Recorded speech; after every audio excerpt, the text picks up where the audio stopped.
बाद आउज़ बिल्लाहि मिनश शैतानिर रजीम बिस्मिल्लाहिर रहमानिर रहीम इन्नस सलाता कानत अलल मुमिनीना किताबम मौक़ूता रब्बि इश्रह ली सदरी व यस्सिर ली अमरी वहलुल उक़दतम मिन लिसानी यफ़क़हू क़ौली. My respected brothers and my sisters, today my focus of khutbah is that how I can make my salah, my prayer, better so that I can meet really Allah subhanahu wa ta'ala when I am in my salah. So I can feel that. There are two words. One is mindfulness and the second word is meaningfulness. Mindfulness is that you are aware of the present moment. You acknowledge the current moment. The time you are going through, you have a full realization that where you stand at this moment. That's a mindfulness. The second meaningfulness, that everything we do in life, we know the goal of it. Why am I doing it? Mindfulness really is such a beautiful concept.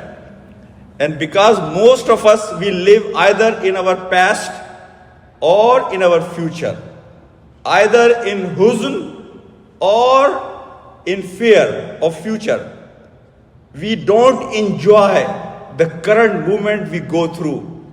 You can expand this concept from salah, from our family time, from our food, when we are enjoying something on our trip. Most of us, we have lost this concept of mindfulness. And the worst effect of that is in our salah. One very weird thing you will notice, that when it comes to deen, we are very casual. We are very relaxed. We have totally different approach when it comes to deen. When I ask myself about my salah, I always will complain that, my salah is not perfect. I have a lot of deficiency in my salah. My relationship with Quran is not good. My relationship with Allah subhanahu wa ta'ala is not good.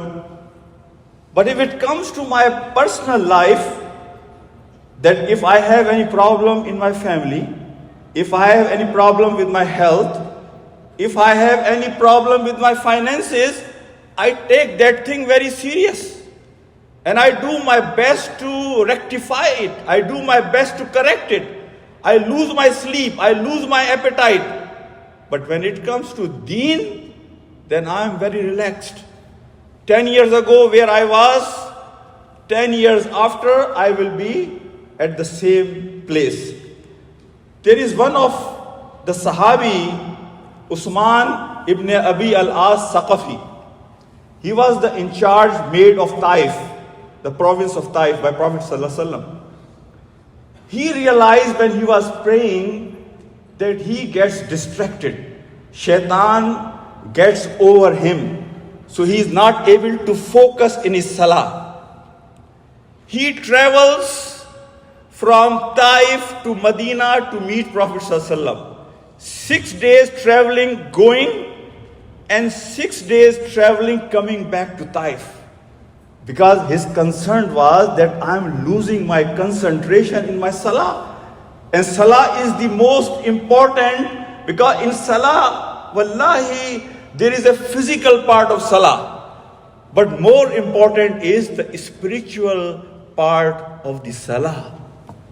Because salah is from silah. Silah is a connection with Allah subhanahu wa ta'ala. This is the best station, connecting with Allah subhanahu wa ta'ala. So he travels all the way and asked his question to Prophet Muhammad sallallahu alaihi wasallam.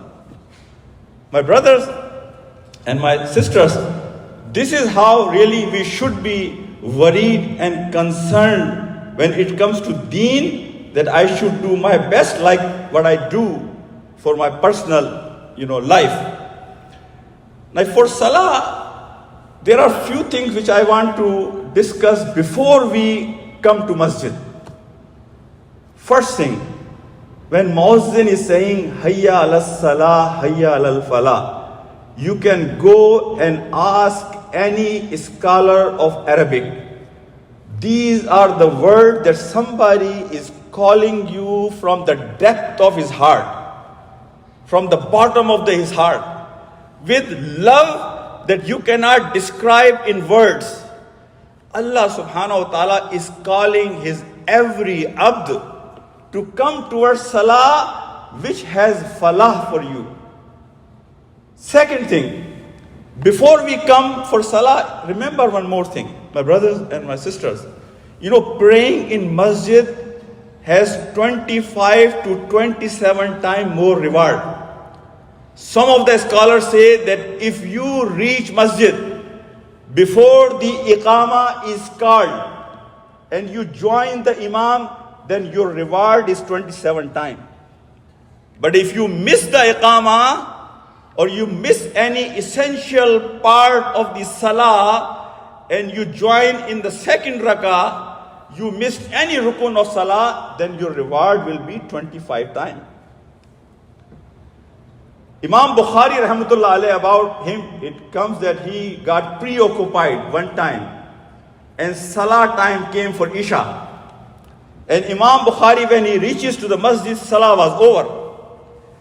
Imam Bukhari goes from masjid to masjid, masjid to masjid to find any masjid where he can catch his Isha salah. And wherever he goes, salah was over. He goes back to his home and he prays Isha salah 27 times. One time, of course, as fard, and 26 times as a nafil to compensate for one salah that he missed in the masjid. My brothers and my sisters, when we come to masjid and while we are waiting for Allah subhanahu wa ta'ala, one thing which I missed, which I want to mention here, and before I proceed further, if this mindfulness that I was talking about and meaningfulness, if you go across the world, you will find two reasons that why we are so casual and careless about our deen. Two reasons. And these are the very two reasons on which Prophet Muhammad sallallahu alaihi wasallam worked for 13 years on Sahaba. For 13 years. Number one is awareness of who really Allah subhanahu wa ta'ala is. Knowing the marifah of Allah subhanahu wa ta'ala, who Allah subhanahu wa ta'ala is. We have very little understanding of who really Allah subhanahu wa ta'ala is. Wallahi, if you and me, we know that who really Allah subhanahu wa ta'ala is, our night and day will change by 180 degrees. That he is Basir. What is the meaning of Basir? When he sees things, what is the meaning of he sees? When he is Rahim, he is Rahman, he is Tawwab. He gives me opportunity of Tawbah. What exactly it means? So if we understand who really Allah subhanahu wa ta'ala is, it will change the paradigm of our life. The second thing which is affecting our religion the most is our understanding and belief about Akhirah. We have corrupted concept about Akhirah. About Akhirah, we think that Allah is Rahman Rahim. He will forgive me. Somebody will do shifa on my behalf. My buzurg or my elder or my sheikh or somebody else will come and intervene on my behalf. Wallahi, we have the corrupted concept of Akhirah. In Akhirah, nobody will be dared to intervene until and unless he has permission of Allah subhanahu wa ta'ala. And they will intervene only if somebody will really qualify for that. For Sahaba, when Prophet ﷺ is saying to his own daughter Fatima, radiyallahu ta'ala anha, Fatima, your father will not be able to help you on that day. Your deeds are the only thing will help you on that day, my brothers and my sisters. Wallahi, we need to work on these two concepts about understanding of Allah subhanahu wa ta'ala. Let me give you a little glimpse about who Allah subhanahu wa ta'ala is. We get very impressed from science, technology, We live in 21st, 22nd, 23rd century. We are the most advanced people. Our religion is backward. Our religion lives in 1400 years backward stone age. Let me give you a little introduction of Allah subhanahu wa ta'ala. Allah is the one who creates things from nothing. No science, no scientist, nobody can create things from nothing. They need something to create something. Allah is the only creator who can create things from nothing. When Allah creates anything, Allah doesn't get inspired from anything. Allah creates things with His original concept, original idea. As a human being, we get inspired. We see birds flying. We get this concept of making aeroplanes. Allah creates things without getting inspired from anything. And last, whatever Allah creates, the very first time, whatever Allah creates is perfect. Is perfect. As a human being, we evolve our creation. You make iPhone this, after 1 year upgrade, after 1 year upgrade, no matter whatever we create things and then things get evolved. But Allah, whatever He creates the very first time is perfect. He is the Khaliq, who is the perfect Khaliq, that you will not find any defect in any of His creations, my brothers and my sisters. So when you get in masjid, before we start our salah, think about the greatness of Allah subhanahu wa ta'ala, my brothers and my sisters. And think about few things before you start your salah with the imam. There are a couple of things I will say. One thing we should understand, this place, what is it called? Al-Mihrab. Al-Mihrab. Mihrab is from harab, fight, battle. When you are in prayer, there will be a battle between you and your nafs and shaitan. There is a very special shaitan assigned just for salah, so he can distract you. So you have to be aware that when you are reaching to your salah, there will be a struggle during the salah. There is a Sahih hadith in which Prophet Muhammad sallallahu alaihi wasallam says about Hazrat Nuh alayhi salam. That Nuh alayhi salam used to advise his followers that when you stand for salah, you are about to start your interaction with Allah Rabbul Alameen. Allah is directly focusing on you. So this is disrespect of Allah subhanahu wa ta'ala if you look right or left, or if you move. So think about that you are in front of Allah subhanahu wa ta'ala. As one of our Sheikh Hatim al-Assam, he used to say, whenever I stand for my salah, I think that Kaaba is in front of me, and Jannah is on my right side, and Jahannam is on my left side, and I am walking on a pul sirat, and shaitan is behind me. And when I finish my prayer, as soon as I finish my prayer, I raise my hands and ask Allah subhanahu wa ta'ala, is my prayer accepted? Look at the level of devotion, that how focused he was, but still he is worried and concerned, my salah is accepted or not accepted, my brothers and my sisters. Another thing which I will say, whenever we say Allahu Akbar, when we say Allahu Akbar, our palm hand should be like this. The back is facing backward. When I say Allahu Akbar, I am entering in my salah, I am pushing this dunya backward. I am pushing this dunya backward because now I am going in front of Allah subhanahu wa ta'ala. Wallahi, when you are standing in salah, the only thing is that you don't see Allah subhanahu wa ta'ala, but He is seeing you. He is looking at you. He is listening to every word you say. And that's why it is said the Salah is the best test for the sabr, patience. Because in Salah, when you feel like you have to itch, you have to move, you have to scratch, that is the time that you have to make sure that no, I'm not going to move. This is disrespect to Allah subhanahu wa ta'ala. This is not part of my etiquette that I'm standing in front of anybody. If you go and stand in any respectable person, in front of him, you will try your best not to move.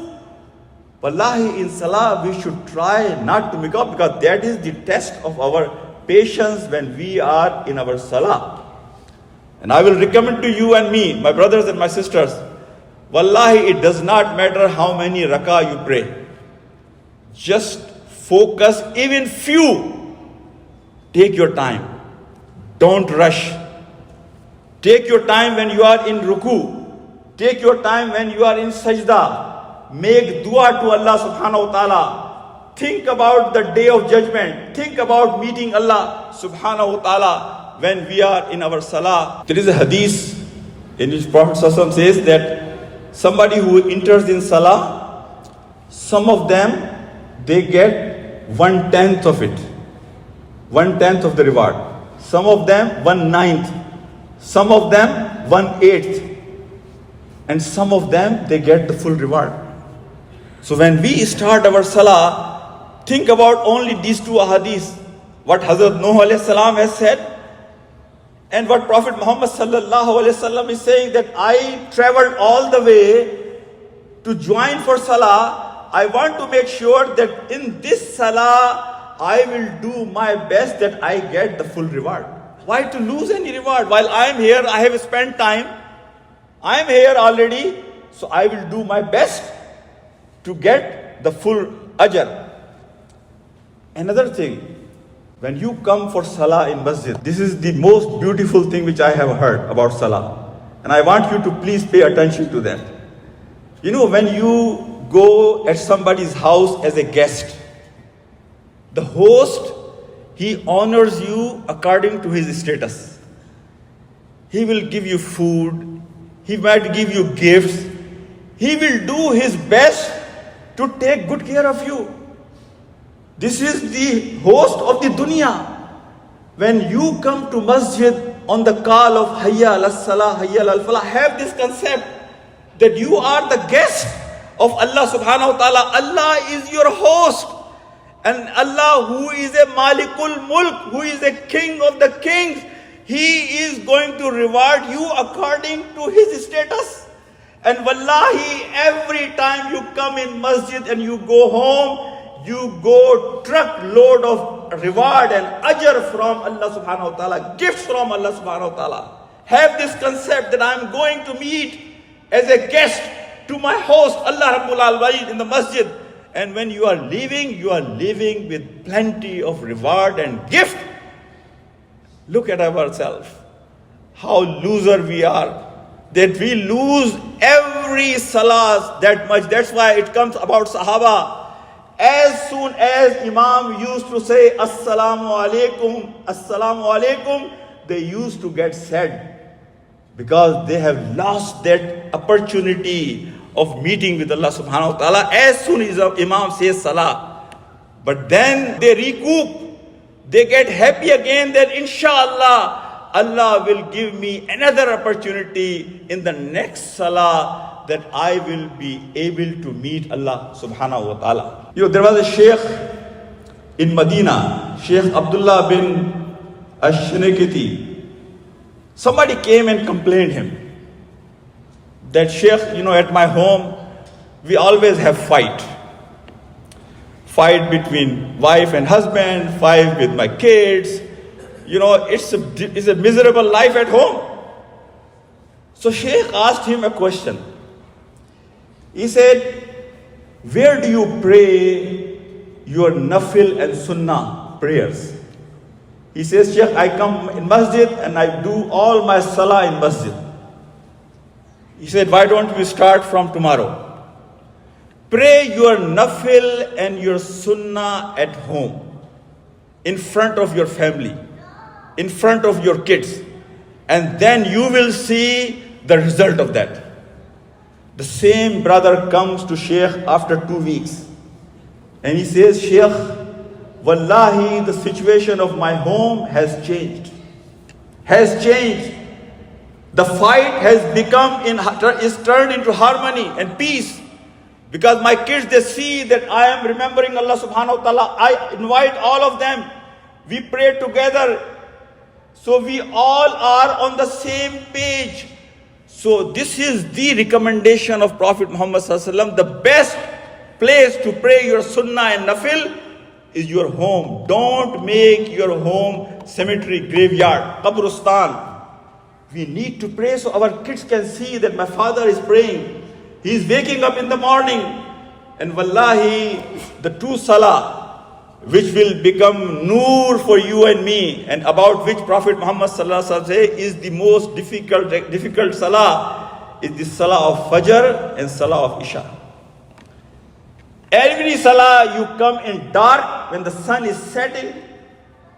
For salah, that salah will become noor for you and me in our grave, and will become noor, inshallah, on the day of judgment, my brothers and my sisters.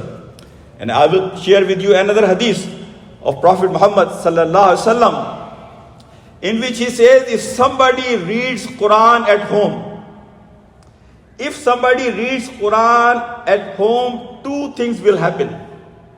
One, shaitan will be gone from that house. And number 2, that house will become spacious for his residents. Even if it will be a small house, but the feeling will be that my house is big enough.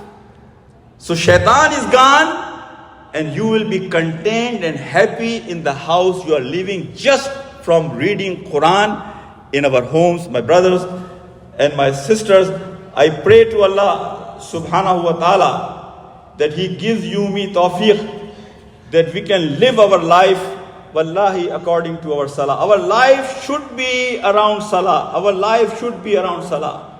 And if we really can understand the true meaning of salah, as it is said about Sayyid Qutb rahmatullah alayh and Ahmad Mukhtar, that when they both were asked to sign a letter asking kings and presidents to forgive them, they say, no, this finger of shahada, once it is raised for Allah subhanahu wa ta'ala, it will not write anything which is against the will of Allah subhanahu wa ta'ala, which is against the command of Allah subhanahu wa ta'ala.